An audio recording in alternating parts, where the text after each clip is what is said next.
Well, hi there folks. Welcome back to another video. This is Don at Affordable Desert Living. I'm Ron Price, Associate Broker with Realty Executives, Arizona Territory. Back with Don again. I'm going to interview Ron, who's sold a lot of property and a lot of off-grid properties, and ask him what are some of the things that you see that end up being mistakes for people that have the dream of living off-grid. I think the number one mistake people actually make buying land is not using me. But that being said, there's a lot of great agents out there. If they're not answering their phone for you, maybe it's time to look elsewhere. I see a lot of people, they'll call me up and I answer the phone and they said, wow, you answered your phone. Said, the first question I'm going to ask you when you say, hey, I am interested in a property, I'm going to ask you what you want to do on the property. What are you looking to build? And it's not that I'm nosy and really curious, but I get people all the time, they'll find a property and they say, hey, oh, I want to do owner builder opt out, but they're picking a SR43 or a, SR22 property.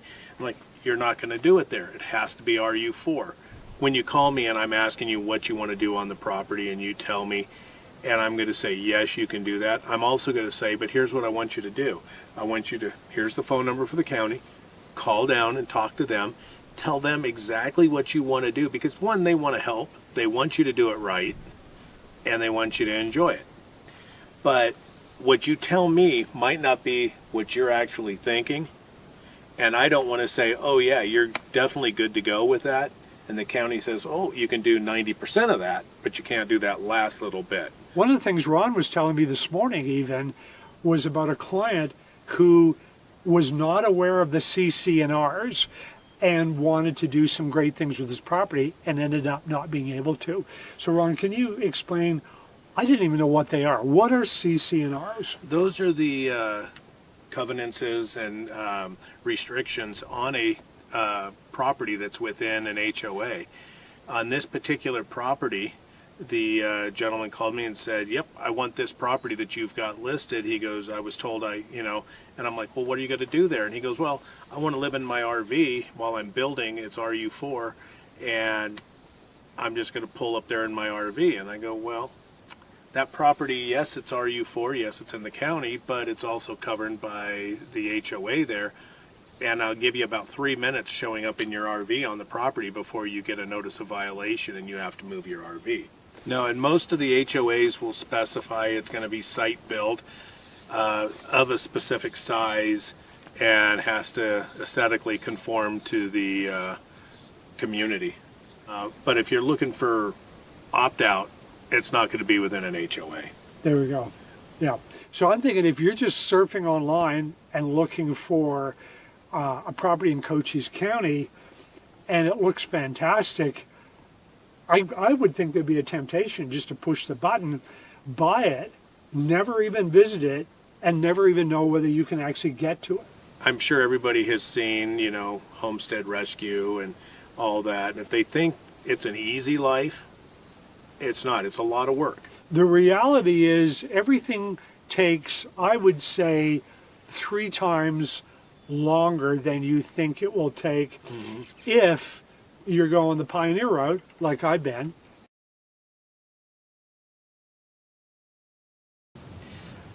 My concerns with it, one, it's in somebody else's name and I'm making payments on it. There are lots of really good, reputable land contract sellers out there.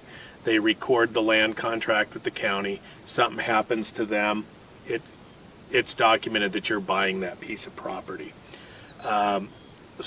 But again, you can't come out on it. You can't pull the building permit on it. You can do absolutely nothing. Deed of trust, day one, you close escrow, you can go down to the county, pull a building permit because the property's in your name. So essentially what you're going to be able to do for a client is research and dig so that you're looking for anything odd about the deed or discrepancies so that it's a safe buy for the client.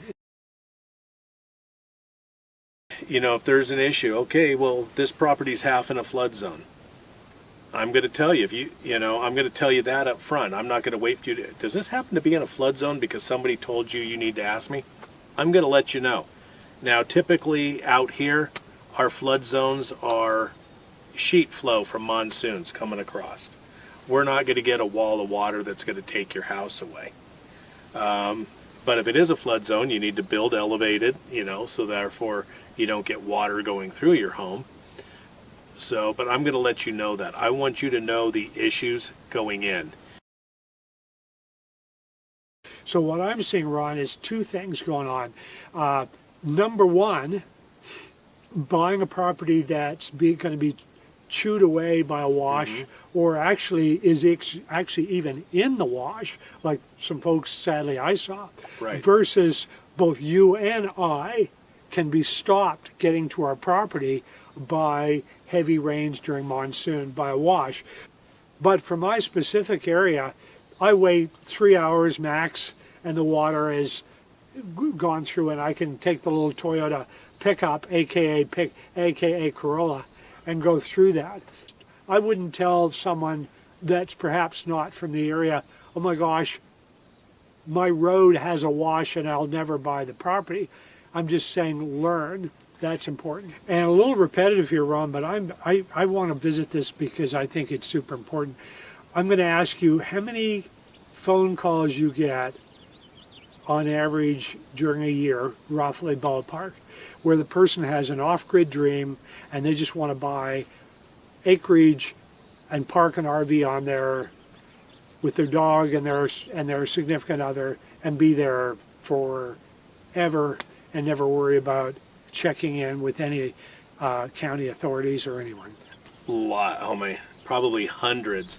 And I have to tell them, the only place in Cochise County you can live permanently in an RV is an RV park. Now, there are areas of Graham County, yes, you can live in an RV. Yep.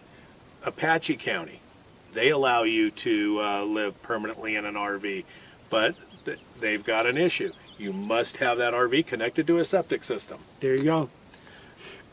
Different topic, Ron. I know, and folks who've watched my videos know that I live with reptiles. I just do. I'm a ex-wildlife biologist technician, and I'm not bothered by wildlife. I enjoy wildlife of all kinds. I actually find snakes fascinating, but I'm very, very cautious. I'm kind of curious if you ever had people start to explore properties and then learn that there's reptiles around and decide maybe that's not a good fit for them. I didn't sell her the property. It's a house. She'd bought it, and 3 months after moving in, her dog got bit by a rattlesnake and died. So she puts the property up for sale, and I'm told I can't live here. There's rattlesnakes. It's a matter of living with them. If you've got dogs, take them and get them snake trained. There's a few people in the county. A great guy over in Cochise that does mine. Yep. I have mine done every couple of years just to enforce it in their brains. The other thing I suggest, talk to your veterinarian. Get that rattlesnake vaccine for your dogs. All of mine get it. And the vaccine doesn't stop anything from happening, but it gives you that little extra time to get them to the veterinarian. Some people think the only good snake's a dead snake, but they do serve a purpose. Ron, I wanted to bring up dogs. I know that a lot of people love their dogs, and I know you have some, as you mentioned, but one of the things I've been aware of is I heard one person say, hey, look, I just want to move out there and start a rescue kennel for dogs, etc. And that brings me to the point where everything I know about the county, you cannot do that. With a special permit, you can, but you just can't show up on your property and establish a big kennel because your heart's big for dogs. It just won't happen. As a matter of fact, if I am correct, at least in my neighborhood, the CCNRs say the restrictions for being here, there's not many, but there are a few. And one of them is that you can not have any more than 3 dogs. So that's something I would say Ron could check out for you before you even buy a property. What's the story on animals, dogs, and other livestock? Exactly. And most of the RU4 zone, You can have as many horses as you want, you have as many cows as you want, and as many goats, but you can have 3 dogs. So it's not exactly the Wild West here. So if you own a dog or dogs, check to see what's going to be allowed, and that will help you keep your dream alive about Absolutely. what you can do and enjoy on your property. So, and like we were talking about, the first question I'm going to ask is what you want to do on your property. And a lot of times people tell me, well, I don't want to see my neighbor. Well, if you don't want to see your neighbor, you're going to need more than 5 acres. You're going to need to be a little bit away from them. You know, you can't see where we're at, but we can see houses. Definitely. And we're still RU4. Don can do the opt-out. And he's got a lot of freedoms on the property, but we can see his neighbors. Where I'm at, I'm surrounded by trees. My nearest neighbor, his house is a 1/4 mile away from mine. And from my porch during the winter time when the trees are thin, if I stretch up, I can just see his roof line. So that reminds me, Ron, one of the things I think people need to be aware of is that cattle have a right to wander all over your property. If your neighbor has cattle, the cattle aren't fenced. Your yard has to be fenced to keep them Correct. out. And that's important. You can't get grumpy at a poor old cow that just thinks your grass is really nice. Right. So, yeah. And Arizona is free range, open range. And if you don't want the cows around your house, you're required to fence them out. It's not the rancher's job to fence them out for you. Yep. You have to fence them out. Well, and also, too, even though it might be a little pricey, if you fence all around your property, that's going to increase the property value as well. It will, because a lot of people want that barrier. Yep. They want to be able to say, keep out. Yep. A couple other things I want to cover. One of them was, I'm curious if you ever get calls from people and they have construction materials for their home that are really atypical. This is not a 3-bedroom, 2-bath in Phoenix they're thinking about. They're thinking of using straw bale or hyper adobe or X number of things. What do you tell those folks? You know, when they're doing the alternative construction, number one, RU4. Alternative construction is okay. You're opting out of the building permits. Yep, and RU4 again means it's at least It's 4 acres, and it's in a rural area of Cochise County. And there, you will see some RU4 zoned properties out here that are 1 acre, 2 acres, less than 4. If those were created as a parcel prior to 1970, then you can build on them. Traditional construction. Ah, You cannot build alternative. ah, If they were created after 1970, then you can look at them. okay, that's a super important. You can't build Point. on them at all. Yep, I was not aware of that, so that's valuable info. So the bottom line is you can go on Ron's website, and yes, you may not have a lot of capital, but you can, even today in 2026, find land that's RU4, owner builder opt out, that you can do some creative things for your home, and it's still affordable. And that is a really cool thing. Your company's name again is? Well, I'm a associate broker for Realty Executives, Arizona Territory. My client is budgetland.com. Bingo. And what I'm going to do is I'm going to put a link to budgetland.com in this video's description. So you can click on that and boom, access all the properties that Ron has available. And the beauty also of this is I'm going to have his phone number there and name, and you can just give him a call and go, hey, I saw a property that I think will work for me. And I absolutely love being able to share that with my viewers, Ron, because goodness knows I would like to count the number of people that send me a comment or an email going, hey, I'd love to live there.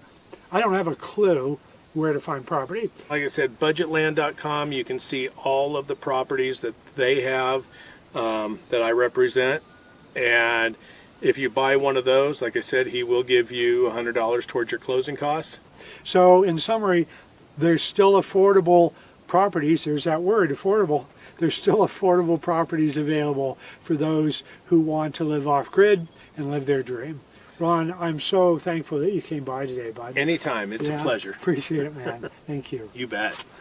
Thank you. The only kind of bird I know is a chicken. They taste good, don't they?